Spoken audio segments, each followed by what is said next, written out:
Ada seorang pria yang sedang mengalami masalah bertubi-tubi. Rumah tangganya tidak harmonis. Ia seringkali cekcok hanya karena masalah kecil yang terjadi. Bersamaan dengan itu, dia pun terkena perampingan karyawan di perusahaannya sehingga dia harus berhenti bekerja. Penderitaan yang dirasakannya sangat berat. Di waktu senggang, dia merenung dan mengevaluasi diri. Apa sebenarnya yang salah dengan hidupku? Mengapa setiap hal yang kukerjakan selalu mengalami kegagalan? Ucapnya mencoba mencari-cari sumber masalah yang terjadi padanya. Ia pun kemudian mencoba mencari jawaban dengan pergi ke toko buku dan membeli buku-buku yang dianggapnya mampu memberi jawaban. Setelah beberapa buku habis dibaca, dia merasa tidak puas karena belum menemukan jawaban yang mampu mengatasi masalahnya.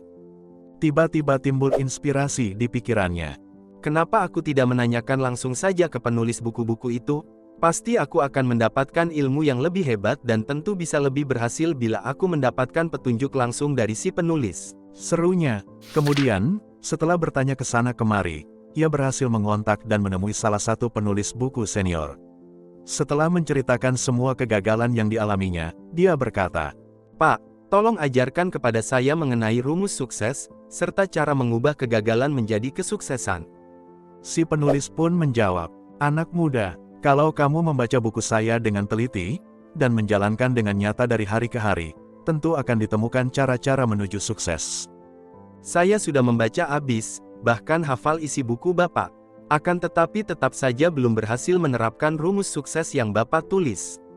Oleh karena itu, saya memutuskan untuk bertanya langsung kepada Bapak agar semua jawaban bisa saya dapatkan. Tolong saya, Pak. Si penulis berpikir sejenak, lantas berkata, "Baiklah, saya akan pertemukan Anda dengan seseorang. Orang inilah yang akan memberitahu kamu bagaimana cara meraih sukses dalam hidup ini." Dengan gembira pria bertanya, "Hebat sekali. Di mana orang itu bisa saya temui?" Si penulis pun mengajak pria itu ke depan sebuah pintu. "Dia ada di dalam kamar ini." Maka, pria itu pun segera mengetuk pintu.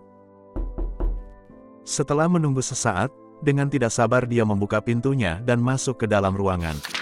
Namun dia heran karena tidak ada seorang pun di situ. Yang dia lihat hanyalah sebuah cermin besar. Lantas si penulis berkata kepada pria tersebut, "Orang yang ada di cermin itu adalah sang penolong yang Anda cari untuk menunjukkan cara meraih sukses."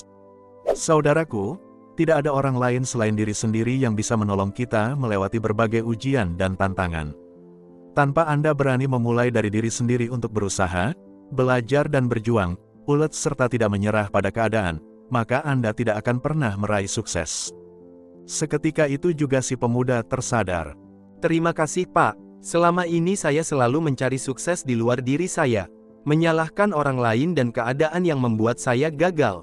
Mulai hari ini, saya akan berusaha lebih tekun dan mengandalkan diri sendiri untuk mempraktikkan teori yang telah saya dapat dan pelajari. Saya akan bertanggung jawab atas diri sendiri dan apapun yang telah menjadi keputusan saya, tanpa mencari-cari alasan di luar diri saya. Sekarang saya mohon pamit. Semoga ilmu ini bisa mengubah cara pandang dan mampu menyelesaikan semua masalah yang saya hadapi." Sukses bukan sekadar teori. Sukses butuh action. Hidup adalah rangkaian aktivitas yang kita lakukan setiap hari. Kalau perasaan malas, tidak disiplin, tidak berani action, bimbang, ragu-ragu, dan sifat negatif lainnya yang menguasai diri kita, tentu nasib buruklah yang akan kita dapat. Sebagai manusia yang telah dikaruniai oleh Tuhan dengan segenap kelebihan, maka kita harus berani mengembangkan diri untuk berpikir, bertindak, belajar, dan berjuang. Kalau mental kemandirian telah kita miliki, tidak cengeng dalam menghadapi kesulitan hidup, serta berani belajar dalam setiap tindakan yang kita ambil, maka pasti nasib kita akan berubah dan mampu meraih sukses yang membanggakan.